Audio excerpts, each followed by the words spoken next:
woman had her baby cut out with scissors while fully conscious. Another person vomited up 7 feet of their own intestines. Someone melted into colorful slime in a toilet, and one guy performed surgery on himself to become a museum exhibit. And those aren't even the worst of the gruesome deaths we're going to talk about today. And I'm going to explain exactly why medically these would be the most agonizing ways to die. Let's start with the scissors C-section and why it breaks every rule of surgery. So here's what happens inside. Sarah's at home, 9 months pregnant, and some psycho woman breaks in wanting her baby. Not to adopt it or like anything normal, but she literally wants to cut it out with a pair of household scissors, which medically speaking is about as smart as performing brain surgery with a butter knife. Now, if you've never had surgery, let me walk you through what Sarah's dealing with here. A proper C-section involves cutting through 7 distinct layers of tissue. 7. We're talking skin, fat, fascia, muscle, more fascia, other skin, and then finally the uterus. Each layer has different nerve endings, blood vessels, and pain receptors. Surgeons use specialized scalpels and spend years learning how to do this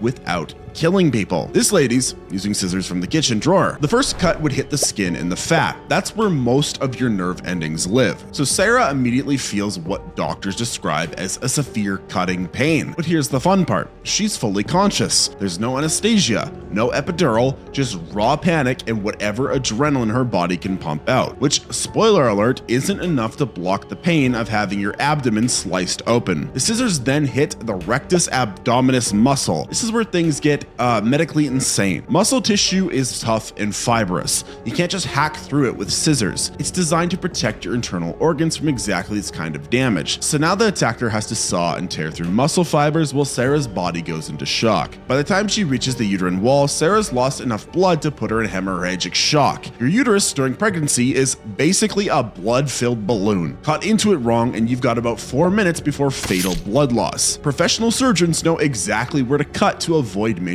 arteries. Kitchen scissors don't come with that kind of precision. The real medical nightmare here and why this death is so gruesome is the pain timeline. Sarah feels every single cut because there's no nerve block. Her brain is processing signals from 7 different types of tissue trauma at the same time. It's not just one type of pain. It's burning from cut skin, tearing from muscle damage, and a deep visceral pain from internal organs. Your nervous system is not going to have fun processing that much pain at once. Most people pass out from shock by layer 3. Sarah somehow stays conscious through all 7 layers, which means her body's pumping enough adrenaline to keep her awake while being slowly disemboweled. That is not heroic. That's a medical impossibility that would probably stop her heart from overwork and shock. The movie shows her bleeding out on the stairs after the baby's removed. In reality, she'd be dead long before that final scene. Massive blood loss, shock, and multi-organ failure would kick in and around minute 2 of this amateur surgery session. But sure, let's give Psycho points for creativity because this is one of the most messed up deaths I've ever seen. But if you thought scissors were bad, wait until someone decides to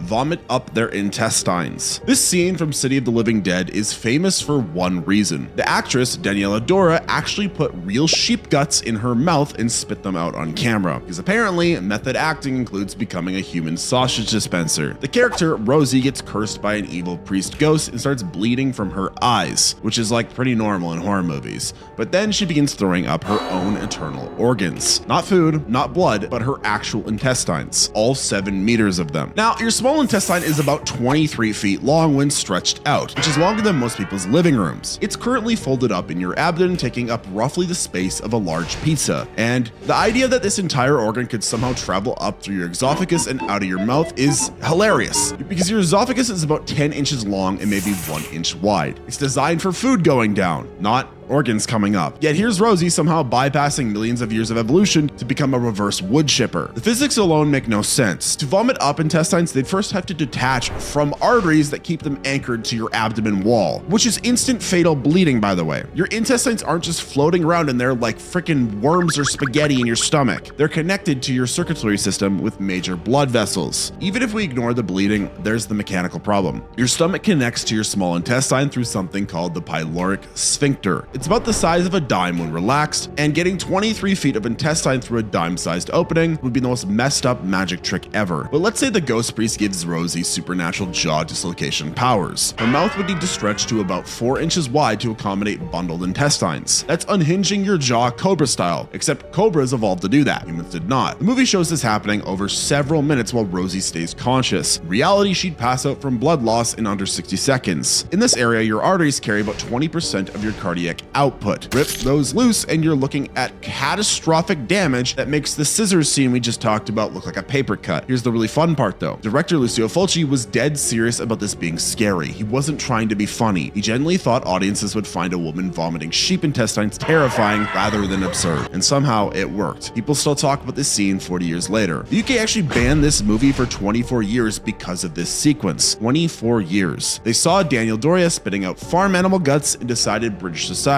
wasn't ready for that. Fair enough, honestly. It's a pretty messed up way to go, because vomiting organs is gross, but a rich person literally absorbing another human is worse. As we all know, rich people will do anything to avoid paying taxes, including turning into a human-eating blob apparently. In society, wealthy elites literally meld their bodies together during something called shunting and absorb poor people through their skin. Because regular capitalistic exploitation wasn't horrifying enough, someone decided they needed to make it literal. The victim gets grabbed by what looks like normal rich folks at a fancy party, and then their skin starts stretching and connecting to form one giant flesh mass. Multiple human bodies fusing together violates pretty much every rule of biology, but let's break down what would actually happen to the person being absorbed. Human skin has multiple layers designed to keep the outside world out and your insides in. The epidermis alone has 5 sublayers that would need to somehow dissolve for absorption to work. Your skin cells replace themselves every 28 days through normal shedding. For rapid absorption, this process would need to speed up by about 1,000 times while maintaining structural integrity. The movie shows hands and faces emerging from the blob to grab and pull at the victim. Each of these appendages would need independent blood flow and nerve control. We're talking about a shared circulatory system between multiple human bodies. It doesn't make sense, but it's absolutely terrifying. This is where it gets medically insane though. The victim stays conscious while being slowly digested. Human digestion happens in your stomach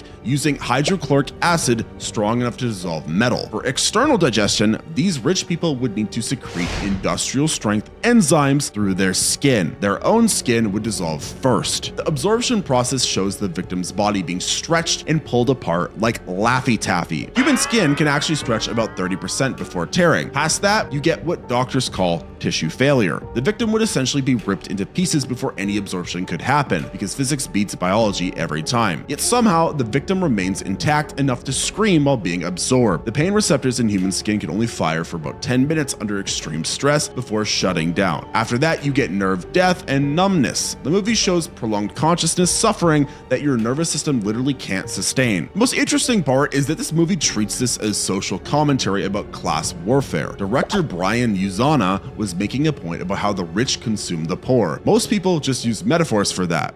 This guy went full-on body horror and had wealthy people finally eating someone at a dinner party, which honestly in real life, if they could do that, they might. The practical effects team used 24 gallons of slime to create the melding effect. 24 gallons. That's enough lubricant to do a lot of lubricant things.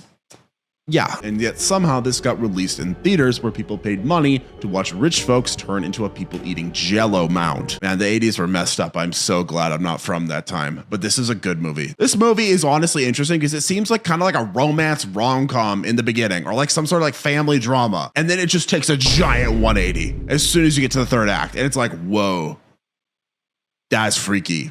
And there's also a line about a guy being a butthead.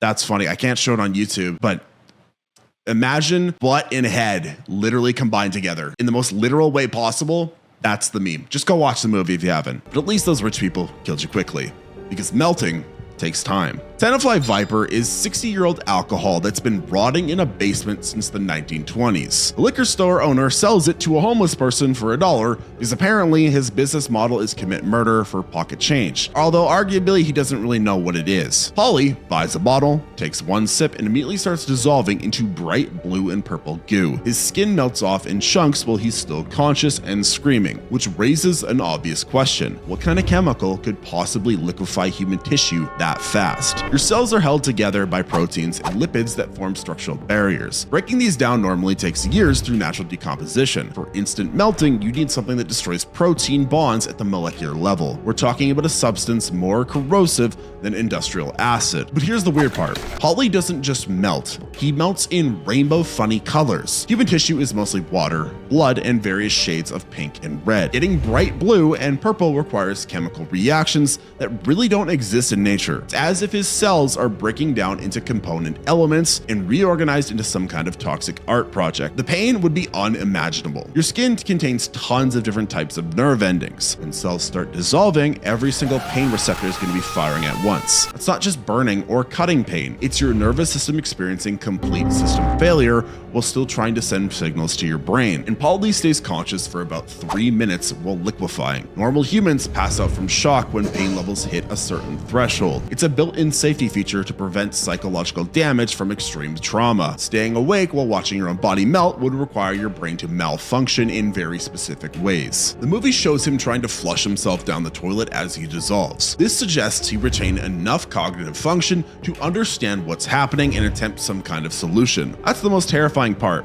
He's not just melting, he's aware that he's melting and trying to problem solve his way out of becoming a human slush puppy. From a chemistry standpoint, the speed of this happening is impossible. Even the strongest acids take time to break down organic matter. Your stomach acid can technically dissolve a razor blade, but it takes hours. Poly goes from solid human to liquid in under 5 minutes. The filmmakers actually achieved this effect by having the actor spit out colored corn syrup and gelatin while sitting on a practical toilet set. They went through dozens of takes because the fake melting goo kept clogging the toilet, which seems appropriate given the circumstances. Director J. Michael Murrow later worked as a Steadicam operator on major Hollywood films. Imagine putting "made a guy melt in a toilet" on your resume and then somehow getting hired for Titanic. The man's got range. So yeah, melting from poisonous alcohol is random, but designing your own death machine takes commitment. In the movie Taxidermia, Lajowski spends months building a custom surgery robot. He's apparently, I don't know, this isn't some spur of the moment decision. He carefully engineers mechanical arms with surgical blades, sets up an automated stitching system, and programs the whole thing to stuff his hollow corpse with cotton batting. It's the most craziest art project in history, and the art is him becoming a dead museum piece. The machine works by making precise cuts along his abdomen while he lies there sedated but conscious. He wants to experience becoming art, which is the most pretentious thing anyone has ever said about getting disemboweled by robots, or in general. Here's the first problem. Staying conscious during abdominal surgery requires a very specific balance of anesthesia. Too little, and you die from shock. Too much, and you miss your own transformation into furniture. Lajowski somehow nails this balance while also programming surgical equipment, which suggests he's either a medical genius or completely insane. Honestly, most people in history that fall into this category are probably both. The machine removes his organs in the correct order to keep him alive as long as possible. Heart and lungs stay functional while everything else gets scooped out and replaced with stuffing. This requires real-time monitoring of blood pressure, oxygen levels, and brain activity. He built a life support system just so he could watch himself become taxidermy. Human taxidermy doesn't actually exist because our skin isn't designed to maintain shape without internal structure. Animal hides get treated with chemicals and stretched over wire frames. Human skin just rots. So even if Lajowski survives the surgery, he'd start decomposing within hours. But the movie shows him successfully preserved as the perfect human specimen. His eyes are replaced with glass, his skin maintains color and texture, and he's posed holding his dead cat. It's the most messed up art piece you've ever seen. And the pain timeline makes no sense either. Organ removal surgery takes hours with a full medical team. His homemade robot needs to work faster than trained surgeons while also being gentle enough to not cause fatal bleeding. That's not engineering, that is magic at this point. Yet somehow this works as intended. Lajowski gets his wish to become a permanent art installation. He's displayed next to his stuffed father like some kind of family diorama. 3 generations of Hungarian men turned into museum exhibits because regular death wasn't weird enough. This reminds me of like crazy old weird rich white ladies who stuff their dogs after they die. Most disturbing thing I've ever seen. If you ever meet someone like that, run. The director spent years developing the practical effects for the scene actually. The mechanical arms were real, the surgical cuts were done with prosthetics, and they used actual medical equipment for authenticity. A film crew literally built a functioning surgery robot to fake this. The movie actually went on to win awards at international film festivals. Critics called it a meditation on morality and artistic legacy, whatever the hell that means because I'm not artistic or smart. Audiences called it the Hungarian movie where a guy turns himself into a chair. Which description do you like more? So yeah, self-taxidermy is messed up, but it only takes one night. But keeping someone limbless alive takes years. This is now a warning. Some of the movies we're about to talk about get really messed up. I mean, you clicked on the video, the title literally says disturbing or whatever, some other word like that. So I don't even need to warn you, but I'm warning you now. It's quite bad. This is a really good movie, but it is messed up. We're talking about the Poughkeepsie Tapes. And quadruple amputation patients require round-the-clock medical care, specialized equipment, and constant monitoring for infection. But this serial killer somehow manages all of that in his basement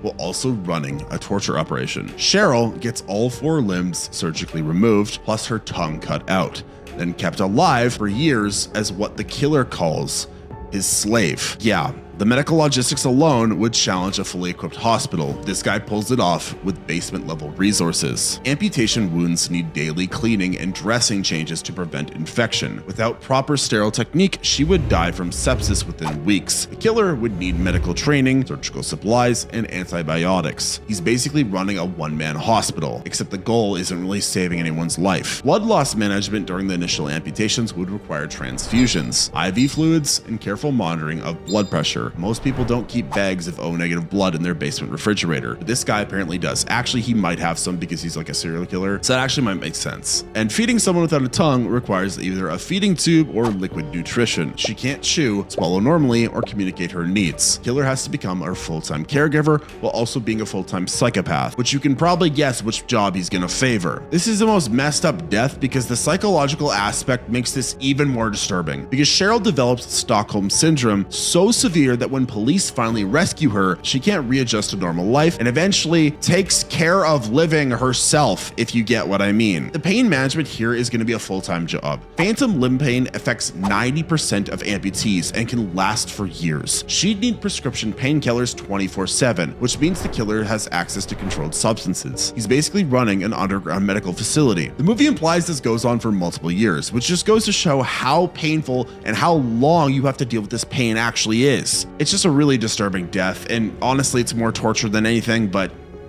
I don't know, it's a messed up way to go. It takes expertise that I'm surprised this killer has, but crushing something just takes bad timing. And the Human Centipede II, yes, we're talking about it, 3 seconds can change everything. That's how long it takes for a panicked mother to accidentally kill her own baby. A pregnant woman goes into labor while trying to escape the human centipede guy. Not the first guy, but the really short, creepy looking, ugly guy that honestly this movie got so much scarier compared to the first one. She gives birth in a car, the baby slides down by the gas pedal, and in her rush to drive away, she steps on the accelerator and her newborn.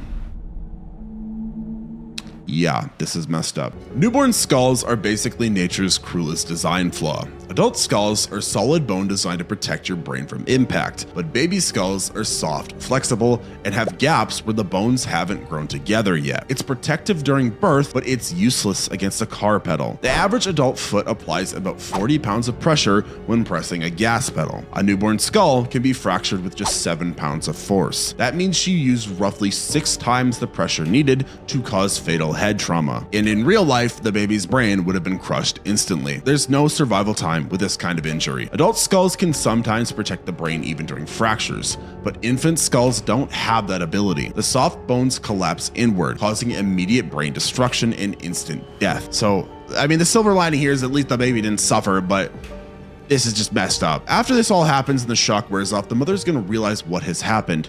And that's a specific kind of psychological trauma that therapy probably can't fix. Most people who accidentally harm children get years of guilt. She gets to live with crushing her own newborn for the rest of her life. The timing makes it worse than almost any intentional murder out there. She spent 9 months growing this baby, went through labor to bring it into the world, and then killed it 3 seconds later by accident to get away from some short, fat, ugly guy trying to strap her head to other people's butts. That is some kind of cruelty that makes people stop believing in any sort of higher power. The director, Tom Six, included this scene specifically to cross lines other horror movies won't touch. Dude, you have a movie about sewing people's mouths to their you've already crossed some lines. Violence against infants is basically the last taboo in cinema. Most filmmakers avoid it completely. This guy makes it the final kill of his sequel. The UK initially banned the entire movie, partly because of this moment. The British Board of Film Classification looked at this scene of accidental infanticide, decided their society was not ready for this type of messed up movie. They eventually allowed a cut version that removed some of the impact shots. The practical effects team used a prosthetic baby for the crushing scene, which seems obvious but apparently needed to be stated for legal reasons. They also had to film multiple angles to show the accident clearly without being too graphic. Finding that balance between showing the tragedy and not traumatizing audiences must have been a fun production meeting. The whole Human Centipede franchise is designed to make people uncomfortable, but this death stands out because it's not weird science fiction horror. It's just a terrible accident that could theoretically happen to anybody. Most horror deaths require elaborate setups or supernatural circumstances. This one just needs panic and bad luck. So yes, it's a pretty tragic death, but our next one is where someone systematically butchers families, and that takes real commitment. We're talking about the Untold Story. Kitchen cleavers weigh about 2 pounds and can cut through bone with enough force behind them. Wang Shihang discovered this while murdering an entire family for their restaurant business. The Eight Immortals restaurant case actually happened in Hong Kong in 1985. Some maniac killed the owners, their kids, and even the grandma, and turned them into the daily lunch special. This movie is based on reality. The movie just recreated what police found, which makes it way more disturbing than any normal horror fiction. Cleavers are designed for chopping through joints and thick bones in butcher shops. They're basically handheld guillotines with wooden handles. Wong uses one to work through 5 family members at the same time, which requires both upper body strength and complete lack of humanity. He starts with the youngest son by cutting his throat. Throat wounds from heavy blades cause instant blood loss through the cardioid arteries. The kid would have about 15 seconds of consciousness before bleeding out. Quick death, but Wong's just getting started. Next, he stabs the parents to death, which is less efficient than throat cutting, but equally fatal. A cleaver to the chest can break ribs, puncture lungs, and damage the heart in one string. These aren't precision surgical strikes though. They're brutal hacking motions designed to cause a maximum damage quickly. The remaining children get the worst treatment. The movie shows Wong chopping them up while they're still alive, which crosses every single line of human decency. Children have smaller bodies and less blood volume, so they would be dying faster from blood loss, but the psychological horror for the kids would be unimaginable. If any of them managed to live and move on with their lives after this, they'd have to witness seeing their siblings just I don't even want to talk about it, it's that bad. Even the grandmother gets murdered when she shows up looking for the family. Wong kills her too because you can't have any witnesses when you're trying to serve the lunch special tomorrow. Yeah, it's little Billy. He's the lunch special now. The aftermath gets even more disturbing because Wong disposes of the bodies by cooking them into char siu bao, barbecue pork buns, and serves them to customers. And if you don't know what a barbecue pork bun is, it tastes really good. They are yummy, but they're filled with humans now. People literally ate this family without knowing it. And this is based on a real murder. That's messed up. Why do we have people in society that do stuff like this? Why? The most ironic part about this is in the real case, the real Wang Shihang got caught because he kept bragging about the murders. He couldn't keep his mouth shut about committing the perfect crime, which suggests he was both clever enough to run a murder restaurant and stupid enough to confess to strangers. Literally, if he did not tell people, he could be still doing this today. Hong Kong police then went on to find chopped body parts in the restaurant kitchen, along with evidence that human meat had been mixed with pork and sold to the public. What do if you were a person that ate one of those buns and you find this out later? Honestly, if it was me, just don't tell me. Just don't tell the public. That is some sort of trauma you just don't want to live with. Because if you don't know, it's just pork. Anyways, the director Herman Yao recreated the crime scene with full graphic detail because apparently Hong Kong audiences in 1993 were ready for that level of realistic violence. The movie became a Category 3 film, which is Hong Kong's version of saying this will f you up forever. The actor Anthony Wong went on to win awards for playing the killer so convincingly that people still associate him with meat cleavers decades later, which is a career-defining performance, really. So cleavers can make murders very brutal. but filming your murders, that makes it real. Next up, we gotta talk about Henry, Portrait of a Serial Killer. Police evidence rooms contain thousands of hours of security footage, crime scene videos, and suspect confessions. Most of it looks official and processed. Henry's home invasion tape looks like someone's vacation footage from hell. In this movie, the killers film themselves breaking into a suburban house and murdering an entire family with a handheld camera. No professional lighting, no dramatic music, no fancy editing, just shaky footage of people getting killed in their living room. The TV plays in the background.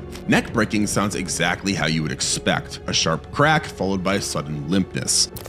The father gets his neck snapped while tied to a chair, which requires rotating his head about 90 degrees past normal range of motion. Cervical vertebrae separation, which is your neck breaking, causes instant spinal cord damage and almost immediate death. The mother gets strangled, which takes much longer than movies usually show. Manual strangulation requires sustained pressure on the carotid arteries for 3 to 5 minutes. The killers literally have to hold her down and squeeze while she fights back, which unfortunately the camera captures in uncomfortable detail. The teenage son gets killed with a wire garrote, which cuts into neck tissue while restricting airflow. This is a pretty messed up one. You can understand what would happen.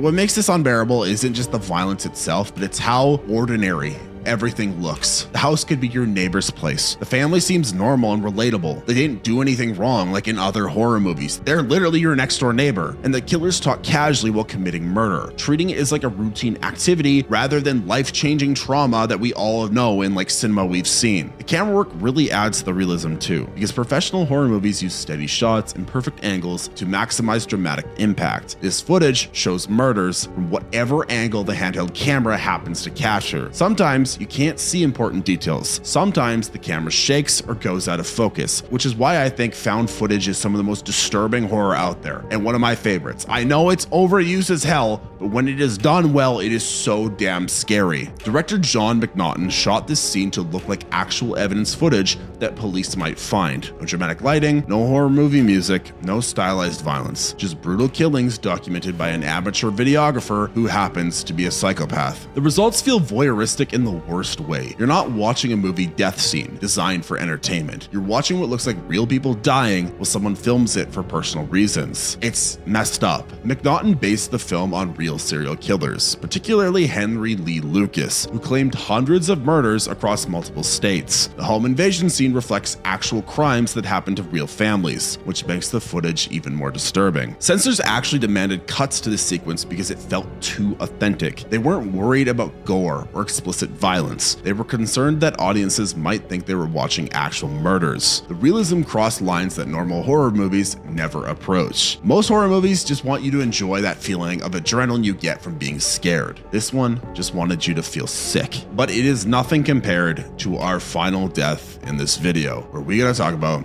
high tension. Phobias exist because your brain needs to keep you alive. Spiders trigger instinctive fear responses that helped early humans avoid dangerous creatures. Throat cutting triggers different survival instincts about protecting vital blood vessels. And using both methods on the same victim is basically redundant torture. Alex gets tied up by the killer, who decides to get creative with his murder techniques. First, he drops a live spider into her mouth and clamps her jaw shut. Then he slits her throat with a knife. That's psychological torture, followed immediately by physical execution. The spider crawling into her mouth would hit every arachnophobia trigger at the same time. Small legs moving on your tongue and gums, the possibility of it crawling down her throat, or if it bit part of your mouth, the complete ability to spit it out or escape. Her brain floods with panic chemicals designed to make her fight or flee, except she can't do either. Meanwhile, the spider is probably just confused. It didn't sign up for this. 1 minute it's living peacefully in a cereal box, the next it's being used as some sort of psychological weapon against a tied up woman. That's not fair to the spider. They're just trying to eat their flies, not be inside a girl's mouth. Honestly, the throat cutting happens right after the spider torture, which makes the whole spider thing pointless from like a pain standpoint. It's literally just there to mess with her mind. Slicing the cardioid artery causes unconsciousness within 15 seconds and death within minutes. All that spider stuff is just there to scare her. The spider scene works because it exploits a fear most people share without requiring excessive gore or special effects. Just putting a real spider on someone's face and film their genuine terror response. The actress had to work with live tarantulas, which means she got paid to experience her worst nightmare professionally. All of this though asks the question, what would you do if you had a spider in your mouth right now? Would you freak out? Probably. I know I would. And if you would freak out, you should like this video and subscribe to the channel for more content just like this. And comment down below what other movies you want to see me talk about. And if you want to watch another video just like this one, click the video on screen now.